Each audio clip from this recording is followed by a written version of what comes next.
for more insight, we are joined by Nader Hashemi, Associate Professor of Middle East and Islamic Politics at Georgetown University. Professor, thank you very much for joining us.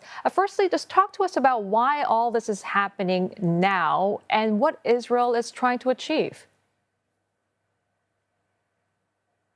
Well, your viewers might recall that about 7 months ago, the longstanding dictator in Syria, Bashar al-Assad, was toppled by a group of rebel forces that had ties to al-Qaeda. They've moderated since then. They're presenting themselves as Syrian nationalists, and that's a big change in the history of Syria. One of the challenges of this new government that has come to power in Damascus is the challenge of exerting its political authority over the entire landmass that is known as Syria. And that's a difficult, task to accomplish, specifically in those areas where there are religious minorities, such as the Druze, which are a very small sort of sect of Islam. About 3% of the Syrian population are Druze. They live in the southwestern part of Syria, close to the Jordanian and Israeli border. And a clash erupted, over allegations that some Bedouin tribes in the area had robbed a Druze family, and then the Druze community, this ethnic group, their militias got involved. A clash erupted, and then the central government, the new, revolutionary government that has come to power, sent in its troops to try and establish some authority to limit the violence. And then Israel got involved. And the big, I think, question is, well, what's Israel's stake in all of this? Israel is a neighboring country. Fundamentally, Israel has a big problem with this new political regime that has come to power in Syria because it's a nationalist regime. It's critical of Israeli policy in the region and toward the Palestinians. And I think Israel very much aspires to be the regional hegemon in the Middle East. It wants to send a message to this new government in Syria that they're the strongest power in the region, and they have to play by the rules that Israel wants to establish. So I think fundamentally that's why Israel is involved. It doesn't really care about minority rights of the Druze population in Syria. I mean, Israel has a horrific human rights record and not a good record when it comes to treating minorities. So that's not a serious argument. Oh, that's the Israeli claim. I think it's very much asserting, sending a message to this new government in Damascus that the biggest power in the region is Israel, and the new Syrian government has to play by the rules that Israel seeks to establish in the region.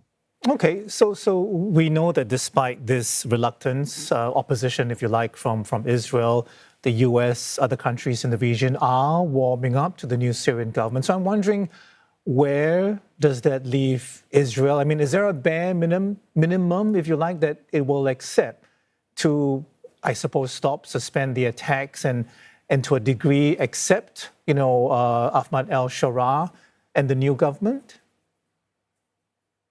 Well, I mean, that's in many ways the critical question, right? As you have articulated it, the United States has started to warm up to this new Syrian government. You might recall that when Donald Trump was in the region recently, he lifted sanctions on Syria. He met with the leader of the new Syrian government, Ahmad al-Sharaa. In many ways, there's somewhat of a tension between American policy right now that wants to sort of integrate Syria into America's geostrategic and economic view of the region, and Israel that has, I think, somewhat of a different agenda that wants to make sure that any attempt by this new Syrian government to express solidarity with the Palestinians that are under Israeli control is not something that the Syrian government can entertain going forward. It wants to make sure effectively that Syria is subservient to Israeli interests in the region. So this is why the United States has been very outspoken over this rising set of clashes in Syria between the Druze and the central government, because the United States, is seeking to establish good relations with this new Syrian government, and this violence is not helping that situation. And of course, the United States has close relations with Israel. It wants Israel to stop bombing and destabilizing Syria because it's a fragile country after after at least 15 years of war. So how damaging, Professor, if you like, current tensions and these strikes by Israel in terms of, the establishment of real peace and security in the country after so many decades under the rule of al-Assad? Yeah, I think they're very damaging because, look, we have to remember Syria is a very broken country. 500,000 people were killed in this civil war, that started in 2011 and effectively ended when the Assad regime was toppled last December. Massive problems of just basic governance, economic development, the rule of law. And so a war and by Israel bombing repeatedly and at will government positions just further destabilizes a fragile country.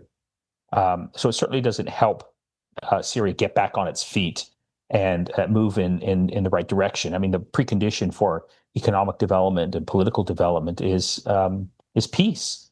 And when you have a regional country, a regional hegemon, bombing Syria at will in very sort of destructive ways, in almost ways that are completely unhinged. And this is not the first time it's happened.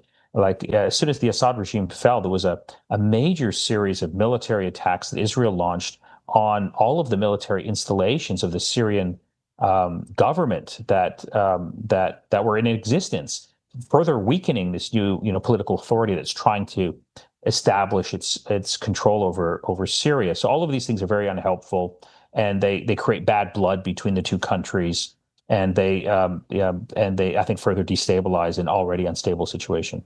Okay, Professor Hashemi, we'll have to leave it there for now. Well, thank you very much for your insight this morning. Nader Hashemi, Associate Professor of Middle East and Islamic Politics at Georgetown University.